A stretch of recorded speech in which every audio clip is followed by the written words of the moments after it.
Thank you. How are you feeling fight week? Yes, fantastic. You've obviously fought Sinead before. I've seen you did it a while back saying you both grown as fighters since then. What do you expect in Saturday night? Yes, exactly that. An evolved version of the first time that we met in the cage. Obviously, in Connecticut 4.5 years ago, a long time has passed. We've fought a few different people since then, and you definitely can tell both of us and our growth has adapted since then. So I'm excited for finally getting a round two. I know that we both wanted a round two after that first one, so we finally get to have it Saturday night in Dublin. Saturday night will be 1 year since Sinead's win over Leah. She's been out injured since. I'm sure that's a fight you watched. What were your thoughts on that? It was a big deal over here. It's 2 Irish fighters. What were your thoughts on it? Yeah, definitely tuned in live for that one. I wasn't going to miss it. I thought it was fantastic. I thought it was a fantastic fight.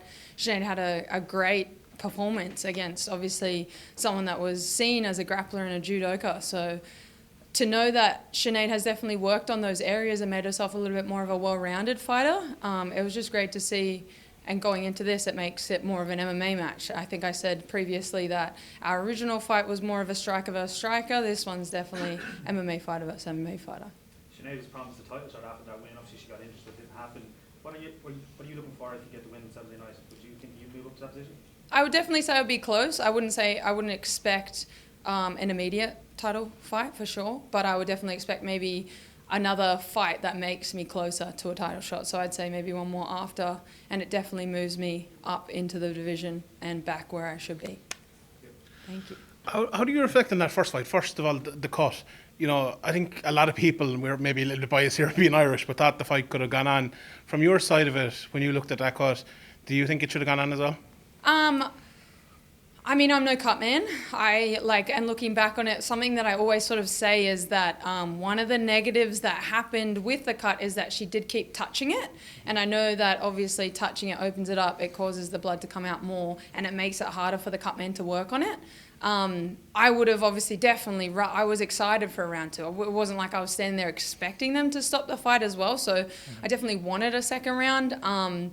But I'm like I said, I'm no cut man. I don't know how much you can or cannot work on it. And it wasn't just one cut, it was two as well. So I'm assuming that played a factor.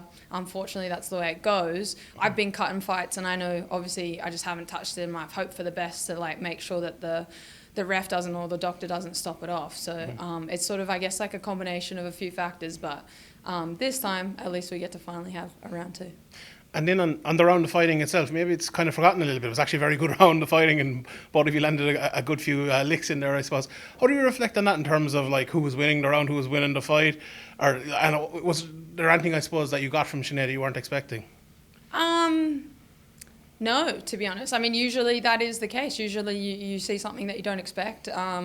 I think it was the other way around. I think they got a lot more than they expected. I don't think they overlooked. I would never, especially that team, SPG, I've got a lot of respect for them. And I wouldn't say they are the kind of people that overlook me, but I think because at the time I was a nobody in a sense. I had only really fought in Hong Kong just before it, on the local scene in Australia.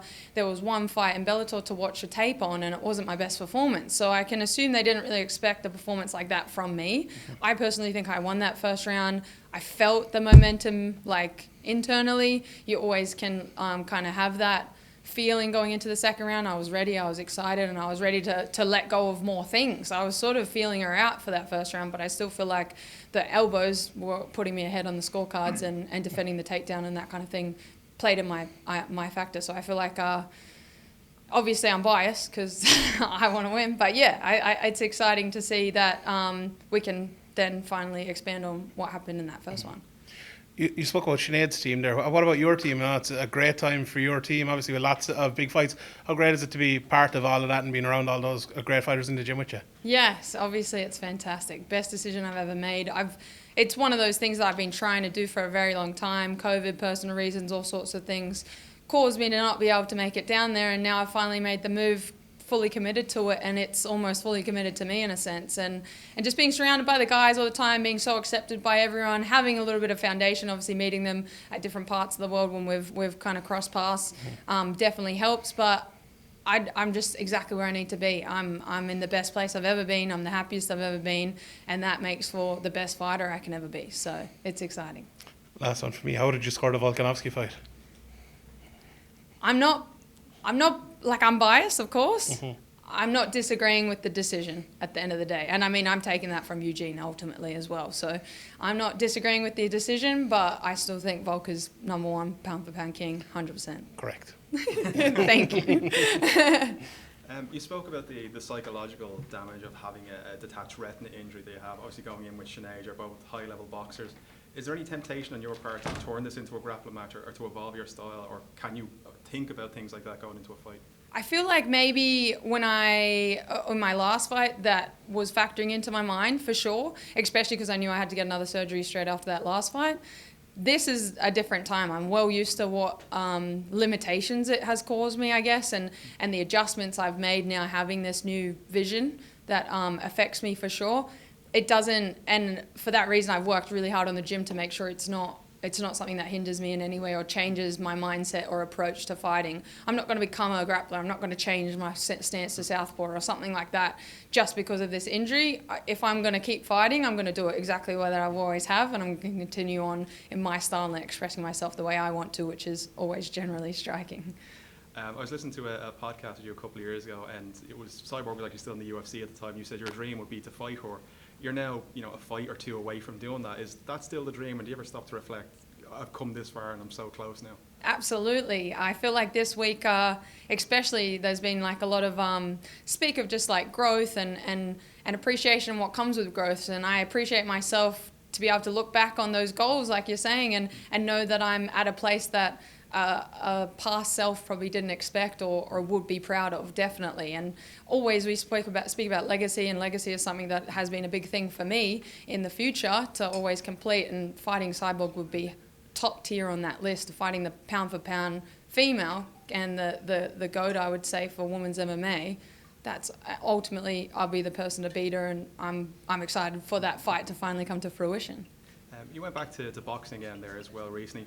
Is that somewhere you'd see your future now, or is that something you'd be interested in going back in, or are you primarily focused now on MMA? 100% focused on MMA now. I think my last boxing fight was maybe like 2-3 years ago, and that was the last one. I decided at that time that was the last one. Trying to bounce between the two doesn't benefit either, almost. You try to sort of like, you don't do either well, in a sense, because you're dipping in and out. And for that reason, I love boxing. I enjoyed it. I love the scene, but it's not for me. Like maybe post MMA career, but for now, it's 100% MMA, 100% looking at that featherweight title. Appreciate that. Thanks very much. Thank you. Janay, you're obviously fighting an Irish woman this weekend. You've already fought Leah McCourt. That was a fight that you were having a lot of success in up until the up kick, and then Leah obviously got the submission. Is that a fight that you'd like to run back? And if so, would you like to do it in Ireland or maybe back in New Zealand? I think I'm done with Ireland. I love it. It's so great, but it's a long way away, definitely. So I love the experience. I love living this lifestyle where I get flown to the other side of the world, but nobody in this whole promotion comes further than I do for any of the fights. So for that reason, I would definitely love to have it back at home. 100% would love to run it back. Obviously, immediately after I left the cage, that's what I wanted. And it's a win that I know that I can obviously attain, and I am the better fighter, and therefore I would love to do it, especially in Australia or New Zealand. Would be amazing. You spoke about getting flown over. Sorry, I think You're right. how's the acclimatization going to Dublin? Yeah, not too bad. A lot of people don't remember, but I used to live in Edinburgh, so I'm somewhat familiar with this side of the world, the climate, the landscape and that kind of thing. I did make sure I got here a little bit early. I know it was pretty much just me and a few other guys on the card that were here a little bit earlier, so I've been here since Saturday. I did the adjusted things. This is my 8th fight with these guys. I know what to do. I literally vacuum pack my own pillow, I bring the lavender oil, I got the noise cancelling headphones, I make sure I sleep on this timeline. I got the whole jet lag thing pretty down packed, which is lucky for me, and it just comes from the experience, but for that reason I've acclimatized well, and it's obviously the opposite season as well, but I love hoodie season, I love beanie season, so say less. T-shirt season, Ireland. Is it? Shorts, you say? No. Surely. Does the jet lag make the cut any worse? I know for some people it does, definitely. For that reason, you have to adjust. You have to you have to prepare for that, like the water retention, all that sort of stuff. I retained water on the way over, and I just move it out the next day doing certain adjustments and techniques that I know work for me. And I guess that has come from experience. I think like that's something that I sort of say back when I fought Leah, she wasn't used to doing the flying and stuff, and I can imagine that would have been a bit of a shock. I'm glad that from the get-go, I've always been traveling. I haven't fought back in my home country or like Australia or New Zealand since like 2016. So it's not like I don't know what it's like to fly and travel and cut at the same time. I just know what to do now.